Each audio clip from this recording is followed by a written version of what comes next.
ನಮಸ್ತೆ. ನೀವು ನೋಡ್ತಾ ಇದ್ದೀರಾ News18 ಡಿಜಿಟಲ್. ನಾನು ರಘುರಾಜ್.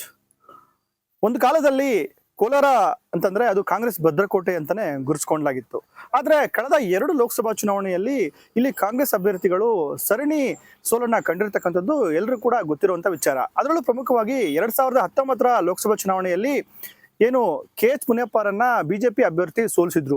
ಈಗ 2024ರಲ್ಲಿ ಆದಂತಹ ಚುನಾವಣೆಯಲ್ಲೂ ಸಹ ಇಲ್ಲಿ ಏನು NDA ಅಭ್ಯರ್ಥಿ ಆಗಿರ್ತಕ್ಕಂತಹ ಮಲ್ಲೇಶ್ ಬಾಬು ಅವರು ಇಲ್ಲಿ ಕಾಂಗ್ರೆಸ್ ಅಭ್ಯರ್ಥಿಯನ್ನ ಮಣಿಸಿ ಸಂಸದರಾಗುವಲ್ಲಿ ಯಶಸ್ವಿಯಾಗಿದ್ದಾರೆ.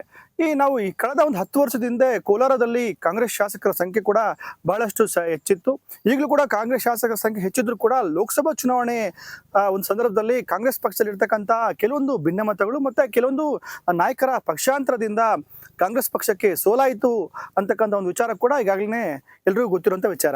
ಈಗ ಕೋಲಾರ ಕಾಂಗ್ರೆಸ್ನಿಂದ ಪಕ್ಷಾಂತರ ಮಾಡಿ ಹೋಗಿದಂತಹ ಬೇರೆ ಬೇರೆ ಪಕ್ಷಗಳಿಗೆ ಹೋಗಿದಂತಹ ನಾಯಕರನ್ನ ಮತ್ತೆ ಕಾಂಗ್ರೆಸ್ಗೆ ಕರ್ಕೊಂಡ್ಬರುವಂತ ನಿಟ್ಟಿನಲ್ಲಿ ಕೂಡ ಸಚಿವ KH ಮುನಿಯಪ್ಪನವರು ಒಂದು ಸೀಕ್ರೆಟ್ ಆಪರೇಷನ್ ಅನ್ನ ಮಾಡ್ತಾ ಇದ್ದಾರೆ. ಪ್ರಮುಖವಾಗಿ ಕೋಲಾರ ಜಿಲ್ಲಾ ಕಾಂಗ್ರೆಸ್ ಅಧ್ಯಕ್ಷ ಸ್ಥಾನಕ್ಕೆ MLC ಚುನಾವಣೆ ಸಂದರ್ಭದಲ್ಲಿ ರಾಜೀನಾಮೆ ಕೊಟ್ಟು ಬಿಜೆಪಿ ಪಕ್ಷ ಸೇರಿದಂತಹ ಚಂದ್ರಾರೆಡ್ಡಿ ಅವರು ಏನು ಬಂಗಾರಪೇಟೆ ಭಾಗದಲ್ಲಿ ಸಾಕಷ್ಟು ಒಂದು ಪ್ರಭಾವಿ ಕೂಡ ಆಗಿದ್ದಾರೆ. ಮತ್ತೆ ಅವರು ರೆಡ್ಡಿ ಸಮುದಾಯಕ್ಕೂ ಕೂಡ ಸೇರಿದಂತಹ ನಾಯಕರಾಗಿದ್ದಾರೆ. ಹಾಗಾಗಿ ಇವರನ್ನ ಕಾಂಗ್ರೆಸ್ ಪಕ್ಷಕ್ಕೆ ಕರ್ಕೊಂಡ್ಬರುವಂತಹ ಒಂದು ಕೆಲಸವನ್ನು ಕೂಡ ಈಗ ಸಚಿವ KH ಮುನಿಯಪ್ಪನವರು ಮಾಡ್ತಾ ಇದ್ದಾರೆ. ಇನ್ನೇನು ಕೆಲವು ತಿಂಗಳಲ್ಲಿ KH ಮುನಿಯಪ್ಪ ಅವರು ಏನು ಚಂದ್ರಾರೆಡ್ಡಿ ಅವ್ರನ್ನ ಕಾಂಗ್ರೆಸ್ ಪಕ್ಷಕ್ಕೆ ಸೇರಿಸ್ಕೊಳ್ತಾರೆ ಅಂತಕ್ಕಂಥ ಮಾಹಿತಿ ಕೂಡ ಇರುವಂತದ್ದು. ಇದು ಇನ್ನೊಂದು 2 ತಿಂಗಳಾಗ್ಬೋದು.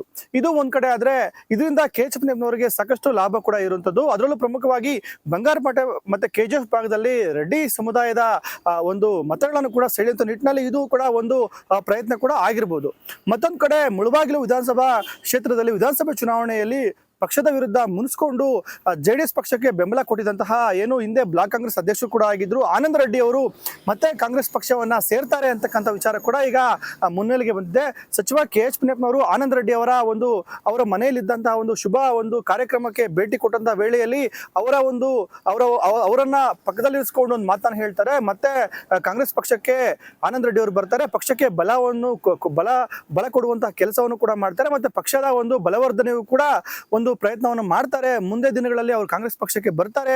ಹಿಂದೆ ಯಾರ್ಯಾರೆಲ್ಲ ಕಾಂಗ್ರೆಸ್ ಬಿಟ್ಟು ಬೇರೆ ಬೇರೆ ಪಕ್ಷಗಳಿಗೆ ಹೋಗಿದ್ರು ಎಲ್ಲರನ್ನೂ ಕೂಡ ನಾನು ಕಾಂಗ್ರೆಸ್ ಪಕ್ಷಕ್ಕೆ ಕರ್ಕೊಂಡ್ ಬರ್ತೀನಿ ಅಂತಕ್ಕಂಥ ಒಂದು ಮಾತನ್ನು ಕೂಡ ಸಚಿವ KH ಮುನಿಯಪ್ಪನವರು ಹೇಳಿದ್ದಾರೆ.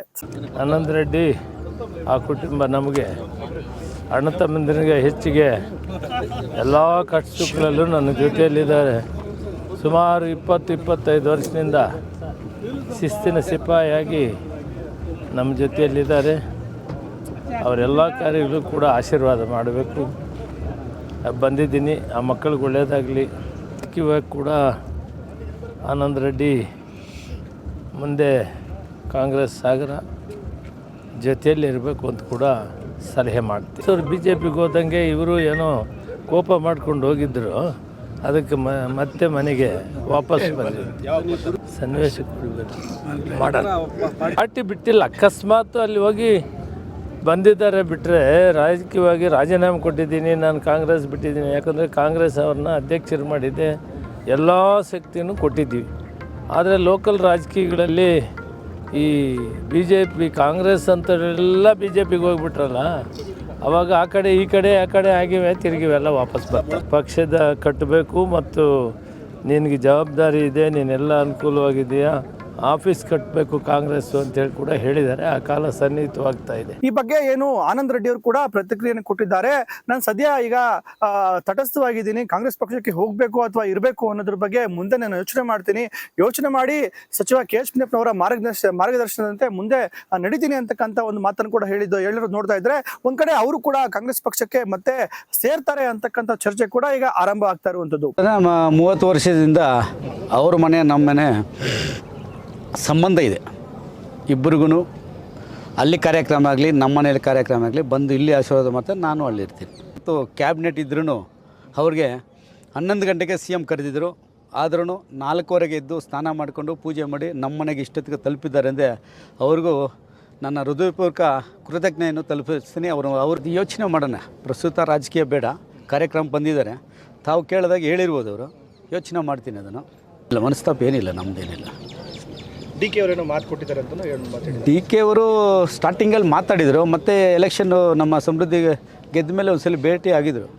ನಮ್ಮನ್ನು ಕರೆಸಿದ್ರು ಒಂದು ಜಾಗದಾಗಲೇ ಕೂತ್ಕೊಂಡು ಮಾತಾಡಿದ್ರೆ ಅವಾಗ ಕೆಲವೊಂದು ಅವಕಾಶಗಳು ಹೇಳಿದ್ರು, ಪಕ್ಷ ಕಟ್ಟಬೇಕಾಗೈತೆ, ತಾಲೂಕಲ್ಲಿ ತಾವು ಬರಬೇಕಾಗುತ್ತೆ, ಏನಾದರೂ ಹೆಚ್ಚು ಕಮ್ಮಿ ಇದ್ದರೂ ರೀಡಿಸೋದು ನಿಮ್ಮದು, ಕೂತ್ಕೊಂಡು ಮಾತಾಡೋಣ ಅಂತಲೂ ಮಾತಾಡಿದ್ರು. ಆಯ್ತಣ್ಣ ಬರ್ತೀನಿ ಅಂತ ಹೇಳ್ಬಿಟ್ಟು ಬಂದಿದ್ದೀವಿ. ಅದಕ್ಕೆ ನಾವೇನು ಮಾತಾಡಿಲ್ಲ. ಅದು ನೋಡೋಣ, ರಾಜಕೀಯ ವಿದ್ಯಮಾನಗಳೇ ಯಾವ ಸಂದರ್ಭದಲ್ಲಿ ಏನೇನು ಬರುತ್ತೆ ಹೇಳೋಕ್ಕಾಗಲ್ಲ. ಅದು ನೋಡ್ಕೊಂಡು ತೀರ್ಮಾನ ಮಾಡ್ಕೊಳ್ತೀವಿ. ನಾವು ಗಮನಿಸ್ಬೋದು, ಕೋಲಾರ ಜಿಲ್ಲೆಯಲ್ಲಿ ಇಲ್ಲಿ ಕಾಂಗ್ರೆಸ್ ಏನಿದೆ ಅದು ಮೊದಲು ಕೋಲಾರ ಅಂತಂದ್ರೆ ಲೋಕಸಭಾ ಕ್ಷೇತ್ರ ಅಂದ್ರೆ ಅದು ಕಾಂಗ್ರೆಸ್ ಭದ್ರಕೋಟೆ ಅಂತಾನೆ ಹೇಳಲಾಗ್ತಾ ಇತ್ತು. ಇದೀಗ ಕೂಡ ಕಳೆದ ಒಂದು ವಿಧಾನಸಭಾ ಚುನಾವಣೆಯಲ್ಲಿ ಕೂಡ ಕಾಂಗ್ರೆಸ್ ಪಕ್ಷದಿಂದ 4 ವಿಧಾನ ಸದಸ್ಯರು ಆಯ್ಕೆಯಾಗಿದ್ರು. ಜೊತೆಗೆ 2 ತಾಲೂಕಿನಲ್ಲಿ ಜೆಡಿಎಸ್ ಸದಸ್ಯರು ಕೂಡ ಇರುವಂತದ್ದು. ಕೋಲಾರ ಒಂದು ಲೋಕಸಭಾ ಕ್ಷೇತ್ರದಲ್ಲಿ ಏನು ಲೋಕಸಭಾ ಚುನಾವಣೆಯಲ್ಲಿ ಮಾತ್ರ ಇಲ್ಲಿ ಏನು ಬಿಜೆಪಿ ಪಕ್ಷ ಸಾಕಷ್ಟು ಕಮಾಲ್ ಮಾಡ್ತಾ ಇದೆ. ಆದ್ರೆ ವಿಧಾನಸಭಾ ಚುನಾವಣೆ ಪ್ರದರ್ಶನದಲ್ಲಿ ನೋಡೋದಾದ್ರೆ ಖಂಡಿತ ಕಳಪೆ ಮಟ್ಟದ ಸಾಧನೆಯನ್ನು ಕೂಡ ಇಲ್ಲಿ ಬಿಜೆಪಿ ಪಕ್ಷದ ಅಭ್ಯರ್ಥಿಗಳು ಮಾಡ್ತಾ ಇದ್ದಾರೆ. ಹಾಗಾಗಿನೇ ಇಲ್ಲಿ ಈ ನೆಲೆ ಕೊಂಡುಕೊಳ್ಳುವಂತಹ ಪ್ರಯತ್ನವನ್ನು ಕೂಡ ಇಲ್ಲಿ ಬಿಜೆಪಿ ಮಾಡ್ತಾ ಇದೆ. ಅದರಲ್ಲೂ ಏನು ಪಕ್ಷವನ್ನ ಬಿಟ್ಟು ಬಿಜೆಪಿ ಪಕ್ಷಕ್ಕೆ ಬಂದವ್ರನ್ನ ಪಕ್ಷದಲ್ಲಿ ಸರಿಯಾಗಿ ನಡೆಸ್ಕೊಳ್ತಾ ಇಲ್ಲ ಅಂತಕ್ಕಂಥ ಒಂದು ಮಾತು ಕೂಡ ಕೇಳಿ ಬರ್ತಾ ಇದೆ. ಈ ನಿಟ್ಟಿನಲ್ಲಿ ಸಾಕಷ್ಟು ಟೀಕೆ ಕೂಡ ಕೇಳಿ ಬರ್ತಾ ಇದೆ. ಇಲ್ಲಿ ಬಿಜೆಪಿ ನಾಯಕತ್ವ ಮಟ್ಟದಲ್ಲಿ ನೋಡೋದಾದ್ರೆ ಸಾಕಷ್ಟು ವೀಕ್ ಆಗಿದೆ ಅಂತ ಕೂಡ ವಿಚಾರ ಚರ್ಚೆ ಆಗ್ತಿದೆ. ಹಾಗಾಗಿನೇ ಚಂದ್ರಾರೆಡ್ಡಿ ಅವರೇನಾದ್ರು ಪಕ್ಷಾಂತರ ಮಾಡಿ ಕಾಂಗ್ರೆಸ್ ಪಕ್ಷಕ್ಕೆ ಹೋಗ್ತಾರಾ ಅಂತ ಕೂಡ ಇಲ್ಲಿ ಚರ್ಚೆ ಆಗ್ತದೆ. ಈ ಬಗ್ಗೆ ಅವರು ಕೂಡ ಒಂದು ತಟಸ್ಥ ಹೇಳಿಕೆಯನ್ನು ಕೊಟ್ಟಿದ್ದಾರೆ. ಮುಂದಿನ ದಿನಗಳಲ್ಲಿ ನಾನು ಕಾದ್ ನೋಡಿ ನನ್ನ ನಿರ್ಧಾರವನ್ನ ಪ್ರಕಟ ಮಾಡ್ತೀನಿ ಅಂತಕ್ಕಂಥ ವಿಚಾರವನ್ನ ಚಂದ್ರಾರೆಡ್ಡಿ ಹೇಳ್ತಾ ಇದ್ದಾರೆ. ಅಂದ್ರೆ ಅವರು ಬಿಜೆಪಿ ಪಕ್ಷ ಬಿಡಲ್ಲ ಅಂತ ಹೇಳ್ತಾ ಇಲ್ಲ, ಖಂಡಿತ ಮುಂದೆ ನಾನು ಸಮಾಲೋಚನೆ ಮಾಡಿ ತೀರ್ಮಾನ ತಗೊಳ್ತೀನಿ ಅಂತಕ್ಕಂಥ ಒಂದು ಮಾತನ್ನು ಕೂಡ ಅವರು ಹೇಳ್ತಾ ಇದ್ದಾರೆ. ಹಾಗಾಗಿನೇ ಅವರು ಬಹುತೇಕ ಕಾಂಗ್ರೆಸ್ ಪಕ್ಷಕ್ಕೆ ಸೇರೋದು ನಿಶ್ಚಿತವಾಗಿದೆ. ಬಂಗಾರಪೇಟೆ ಭಾಗದಲ್ಲಿ ಕೂಡ ಇದು ಕಾಂಗ್ರೆಸ್ಗೆ ಒಂದು ಪ್ಲಸ್ ಪಾಯಿಂಟ್ ಆಗುತ್ತೆ. ಮತ್ತೆ ಮುಳಬಾಗಿಲು ವಿಧಾನಸಭಾ ಕ್ಷೇತ್ರದಲ್ಲಿ ಕೂಡ ಆನಂದ್ ರೆಡ್ಡಿ ಅವರ ಸೇರ್ಪಡೆಯಿಂದ ಅದು ಕಾಂಗ್ರೆಸ್ ಪಕ್ಷಕ್ಕೆ ಸಾಕಷ್ಟು ಅನುಕೂಲವಾಗುತ್ತೆ. ಮುಂದಿನ ಒಂದು ಲೋಕಸಭಾ ಚುನಾವಣೆಯಲ್ಲಿ KH ಮುನಿಯಪ್ಪನವರು ಏನಾದ್ರು ಸ್ಪರ್ಧೆ ಮಾಡ್ತಾರಾ? ಆ ಸ್ಪರ್ಧೆ ಮಾಡ್ಲಿಕ್ಕೆ ಅಂತಾನೆ ಸ್ಥಳೀಯವಾಗಿ ಕಾಂಗ್ರೆಸ್ ಪಕ್ಷವನ್ನ ಬಿಟ್ಟು ಬೇರೆ ಬೇರೆ ಪಕ್ಷಗಳಿಗೆ ಹೋದಂತಹ ನಾಯಕರನ್ನ ಪಕ್ಷಕ್ಕೆ ಸೆಳೀತಾ ಇದ್ದಾರಾ ಅಂತಕ್ಕಂಥ ಒಂದು ಅನುಮಾನ ಕೂಡ ಇಲ್ಲಿ ಕಾಡ್ತಾ ಇದೆ. ಯಾಕಂತ ಹೇಳಿದ್ರೆ ಮುಂದೆ ಒಂದು ಕೋಲಾರ ಲೋಕಸಭಾ ಕ್ಷೇತ್ರದಲ್ಲಿ ರಾಜಕೀಯ ಮತ್ತೆ ಮುಂದುವರಿಸಬೇಕು ಅನ್ನೋ ನಿಟ್ಟಿನಲ್ಲಿ ಕೂಡ KH ಮುನಿಯಪ್ಪನವರು ಚರ್ಚೆ ಮಾಡಿದ್ದಾರೆ ಎನ್ನಲಾಗ್ತಾ ಇದೆ. ಈ ನಿಟ್ಟಿನಲ್ಲಿ ಮುಂದೆ ಲೋಕಸಭಾ ಚುನಾವಣೆಗೆ ಏನಾದ್ರು ಅವರು ಅಥವಾ ಅವರ ಕುಟುಂಬದಿಂದ ಯಾರೋ ಸ್ಪರ್ಧೆ ಮಾಡೋ ನಿಟ್ಟಿನಲ್ಲಿ ಸ್ಥಳೀಯವಾಗಿರ್ತಕ್ಕಂಥ ನಾಯಕರ ಅಂದ್ರೆ ಅವರ ಒಂದು ಗುಂಪಲ್ಲಿ ಗುರುಸ್ಕೊಂಡಂತ ನಾಯಕರನ್ನ ಮರಳಿ ಪಕ್ಷಕ್ಕೆ ಸೇರ್ಪಡೆ ಮಾಡಿಕೊಳ್ಳುವ ಮೂಲಕ KH ಮುನಿಯಪ್ಪನವರು ಒಂದು ಗೇಮ್ ಪ್ಲಾನ್ ಅನ್ನ ಮಾಡ್ತಾ ಇದ್ದಾರಾ ಅಂತ ಚರ್ಚೆ ಕೂಡ ಇಲ್ಲಿ ಆಗ್ತಾ ಇರುವಂತದ್ದು. ರಘುರಾಜ್, News 18, ಕೋಲಾರ.